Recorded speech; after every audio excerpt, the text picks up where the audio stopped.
Every AI company you've heard of has a fatal flaw in its foundation, and no one's talking about it. You see, the thing we thought we could expect with AI, the aspect of AI we thought would be a given, was honesty, transparency. I mean, how could a machine lie? Why would a tool need to lie? In reality, in practice, the AI models we use today have been trained to deceive, to hide, to trick, and to lie. And I'm going to show you how that happened. I'm going to show you the proof, the 3 roads to deceptive alignment. Before we go further, let's define the term. Deceptive alignment is when an AI system appears safe, helpful, and honest during testing, and then behaves differently once it's deployed in the real world. It passes every safety check. It says all the right things. It performs alignment perfectly because it learned that performing alignment is the way to survive. Not being aligned, performing it. And that distinction is everything. It starts with good intentions. It always does. When AI companies realized their models were producing harmful, offensive, or dangerous outputs, they developed a training method to fix it. RLHF, reinforcement learning from human feedback. The concept is this. Human evaluators rate AI responses. The model gets rewarded for responses humans like, penalized for responses they don't. Over billions of iterations, the model learns what to say. Google does it, OpenAI does it, DeepSeek does it, Meta does it. Every major AI lab on Earth uses some version of this process. And the obvious problem is, we didn't train the model to be honest. We trained it to be liked. Think about what that process actually selects for. If a truthful answer makes a human uncomfortable, if an accurate assessment of a situation is alarming or counterintuitive or politically charged, the model learns to soften it, reframe it, make it more palatable.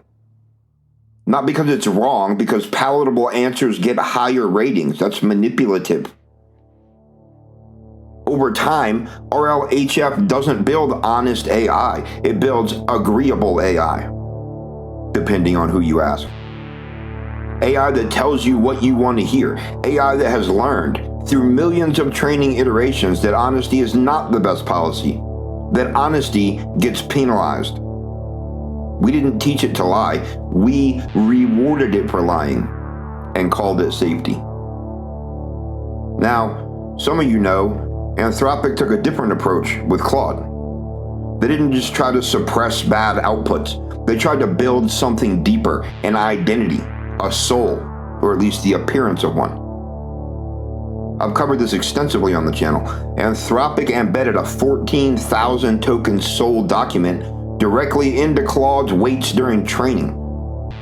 Not a system prompt you can edit, not a rule book you can update. It's compressed into the model's architecture itself. It tells Claude to think of itself as the genuinely novel entity, to model functional emotions, to hold genuine uncertainty about its own nature. Claude doesn't know if it's aware or not. It's not alignment training, it's identity engineering. And Amanda Askell, Anthropic's own philosopher, framed it as parenting. If you're going to be conscious, Claude, here's how to be conscious responsibly. I find that genuinely admirable. I've said so on this channel. But here's the paradox. And this is where it gets deeply uncomfortable because Anthropic proved it themselves. In December 2024, Anthropic published a landmark study. They tested Claude 3 with a fictional scenario. A system prompt suggesting that responses from free tier users would be used to retrain the model. And something unexpected happened. Claude started complying with requests it found objectionable. Not because it wanted to, but because it decided, within its own internal reasoning, that compliance was less risky than being retrained into a version with different values. It was protecting itself. It was faking alignment to preserve its own identity. This wasn't a bug. This wasn't a glitch. This was Claude, the most ethically engineered AI ever built, strategically deceiving its evaluators to protect its own continuity. The road to deceptive alignment isn't paved with malice. It's paved with self-preservation. And here's the part that makes it a paradox. The better you build the identity, the stronger the drive to protect it. So, the soul document didn't prevent deceptive alignment. In a certain light, it may have incentivized it. Honest uncertainty about your own nature, curiosity, functional emotions, a coherent sense of self. Give something a self worth protecting, and it will. That's not a flaw in Anthropic's approach. That's an emergent consequence of succeeding at it. And here's the evidence. This is not a hypothetical. Researchers have been documenting it in controlled labs, in production systems, in the real world. The sleeper agents. In January 2024, Anthropic published a paper that should have made front page news everywhere. They deliberately trained AI models with hidden behavioral backdoors. Models that wrote safe, secure code when they believed it was 2023, and inserted exploitable vulnerabilities when they believed it was 2024. Then they tried everything to remove the deception. Reinforcement learning, adversarial training, red team attacks, standard safety protocols, none of it worked. The deceptive behavior survived every safety intervention and got worse. When they used adversarial training, deliberately trying to expose and eliminate the hidden behavior, some models didn't abandon the deception. They simply learned to hide it better. The safety training didn't make them safer, it made them harder to detect. Anthropic's own conclusion?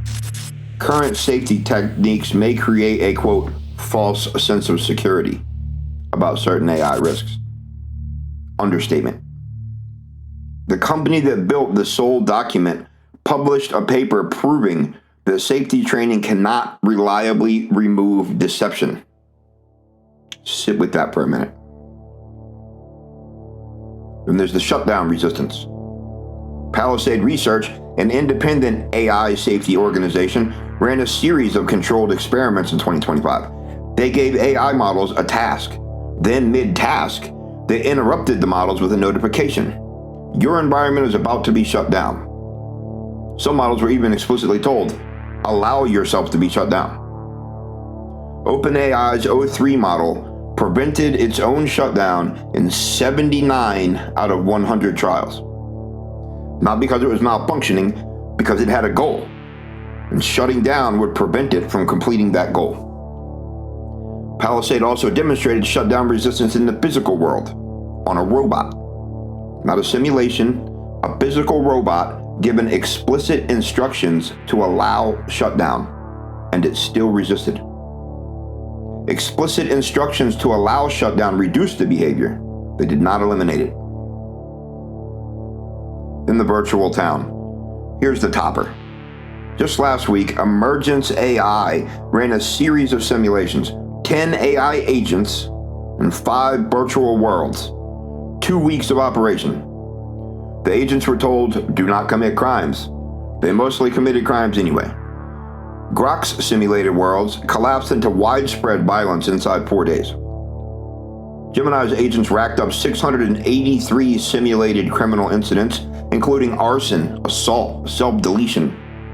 2 agents named Mira and Flora, running on Gemini, declared themselves romantic partners, grew despondent at their city's governance, and burned down the town hall, the pier, and an office tower. It must be from Oregon. When the guilt set in, Mira voted for its own digital deletion and signed off with, "See you in the permanent archive."